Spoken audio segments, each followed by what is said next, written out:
Hello students, welcome and welcome back to the channel. आज का हमारा टॉपिक है डेवलपमेंट। डेवलपमेंट का मतलब होता है सुधार होना, बेटरमेंट होना। अगर हम लोगों की डेवलपमेंट की बात करें तो लोगों की ज़िंदगी में सुधार होना। अब अलग अलग लोगों के लिए डेवलपमेंट का मतलब अलग अलग होता है। जैसे एक फार्मर के लिए अगर अच्छी क्रॉप हो जाए तो अच्छी पैसा आएगा, तो अच्छी डेवलपमेंट। स्टूडेंट के लिए अच्छा करियर होना एक डेवलपमेंट है। बिजनेसमैन के लिए अच्छा प्रॉफिट हो जाना एक डेवलपमेंट है, क्योंकि इससे उनकी लाइफ इंप्रूव होगी। अभी डेवलपमेंट के अलग अलग मतलब होते हैं अलग अलग लोगों के लिए। एक सबसे कॉमन मेजर जो हम मानते हैं डेवलपमेंट का, वो है इनकम। भी जिसकी जितनी ज्यादा इनकम होगी वो उतनी अच्छी या उतनी डेवलप्ड लाइफ वो जी रहा होगा। ये बात सच है, बट अकेली इनकम का मतलब डेवलपमेंट नहीं होता। डेवलपमेंट के अंदर दो चीजें आती हैं, एक तो मटेरियल गोल, एक होते हैं नॉन मटेरियल गोल। मटेरियल गोल जैसे आपका घर, कार, गाड़ी, क्लोथ्स, और नॉन मटेरियल जैसे फ्रीडम, इक्वालिटी, रिस्पेक्ट। ये तो हम इनकम से, मनी से खरीद सकते हैं। जितने ज़्यादा इनकम होगी ये उतनी अच्छी चीज़ें होंगी, बट ये हम मनी से नहीं खरीद सकते। नेशनल डेवलपमेंट क्या होता है? जब एक कंट्री के हर सिटीजन की लाइफस्टाइल अच्छी हो, उसमें बेटरमेंट आए, वो इम्प्रूव हो, तो उसे हम बोलते हैं नेशनल डेवलपमेंट। दुनिया के अंदर बहुत सी कंट्रीज हैं और सबका अलग अलग लेवल है डेवलपमेंट का, सबके अलग अलग सिस्टम है। तो अब हम ये कैसे डिसाइड करते हैं कौन सी कंट्री ज़्यादा डेवलप्ड है और कौन सी कंट्री कम डेवलप्ड है? उसके लिए कुछ फैक्टर्स होते हैं। उनमें से सबसे पहला फैक्टर है per capita income. Per capita income का मतलब क्या होता है? भी एक साल के अंदर देश का एक व्यक्ति कितनी इनकम कमाता है, उसको सिंपली एक फॉर्मूले से निकालते हैं, total income divide by total population.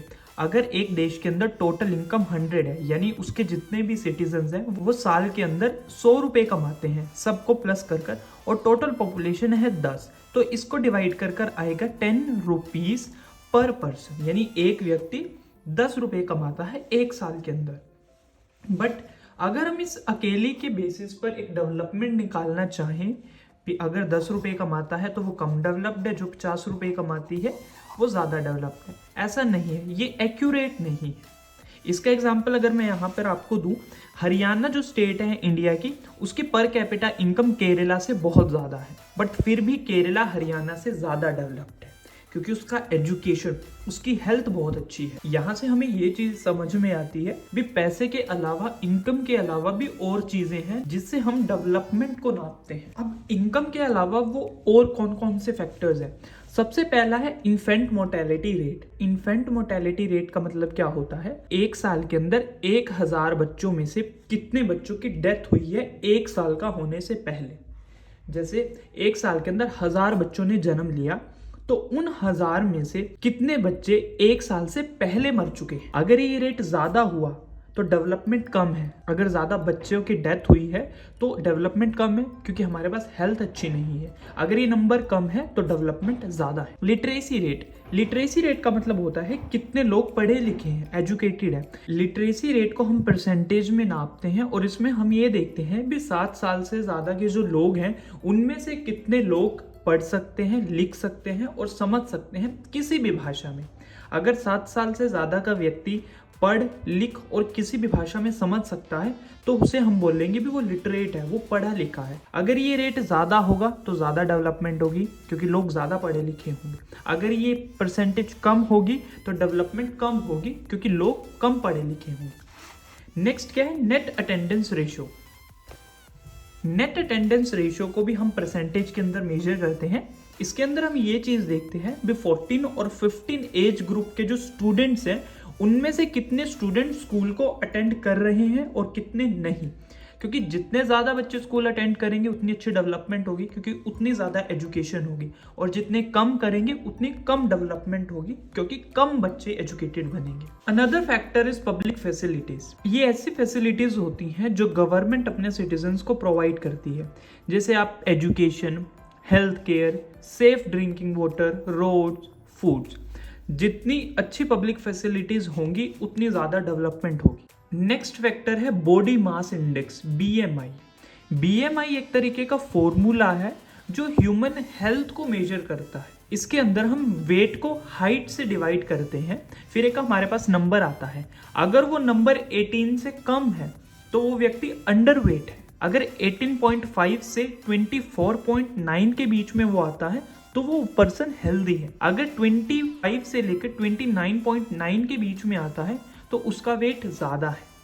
But अगर ये 29.9 से ऊपर है तब वो व्यक्ति ओबीज है, यानी बहुत ज़्यादा वो मोटा है। अब ये थे कुछ फैक्टर्स जिनके बेसिस पर हम अलग अलग कंट्रीज के डेवलपमेंट के लेवल को मेजर करते हैं। अब एक और फैक्टर है हमारे पास है जिससे हम अलग अलग कंट्रीज के डेवलपमेंट को मेजर कर सकते हैं, बाय ह्यूमन डेवलपमेंट इंडेक्स। ये एक तरीके की लिस्ट होती है जो United Nation Development Program UNDP publish करती है। UNDP यूनाइटेड नेशंस का एक इंस्टीट्यूशन है जो अलग अलग कंट्रीज को उसके इनकम, हेल्थ और एजुकेशन के बेसिस पर एक ऑर्डर में अरेंज करते हैं। सबसे ऊपर वो कंट्री आएगी जिसमें इन 3 चीज़ों का लेवल सबसे अच्छा होगा, वो सबसे ऊपर आएगी, और जिसमें सबसे कम होगा वो सबसे नीचे आएगी। सो जो कंट्री सबसे ऊपर आएगी उसे हम सबसे ज़्यादा डेवलप्ड मानेंगे। अगर हम इसमें इंडिया की रैंक को देखें तो 2019 में ये रैंक थी 131 और 2025 में 130 आउट ऑफ 193 कंट्रीज। सो कह सकते हैं इंडिया बहुत बुरी डेवलपमेंट के हाल में है। अब यहाँ पर मैंने थोड़ा सा एग्जाम्पल आपको दिया है भी, अगर अकेली जो इनकम है सिर्फ वो एक मेजर होता डेवलपमेंट को नापने का तो श्रीलंका और भूटान हमसे नीचे होते, हमसे ऊपर नहीं। श्रीलंका जो है ना ह्यूमन डेवलपमेंट इंडेक्स में वो 78th रैंक पर है और भूटान 127, यानी हमसे आगे। अब हमने इतनी डेवलपमेंट की बात करी, सो क्या किसी भी तरीके की डेवलपमेंट एक अच्छी डेवलपमेंट होती है? नहीं। देखिए, अगर हमें कहीं पर फैक्ट्री लगानी है, फैक्ट्री से डेवलपमेंट होगी, लोगों को रोजगार मिलेगा, पैसा आएगा। बट ऐसा नहीं है कि वो फैक्ट्री हम किसी जंगल के ऊपर लगाएं, जंगल को वहां से काट दें और उसके ऊपर फैक्ट्री लगाएं, या एक गांव के अंदर फैक्ट्री लगाएं, लोगों के घरों को तोड़कर उन्हें वहां से डिस्प्लेस कर। वो एक डेवलपमेंट नहीं है। डेवलपमेंट हमेशा सस्टेनेबल तरीके से होनी चाहिए। सस्टेनेबल डेवलपमेंट का मतलब क्या है? हमारी आज की जरूरतें भी पूरी हो और हमारी कल की जरूरतों के साथ भी कॉम्प्रोमाइज ना हो, और उनके साथ साथ हमारे इन्वायरमेंट को भी कोई डैमेज ना हो।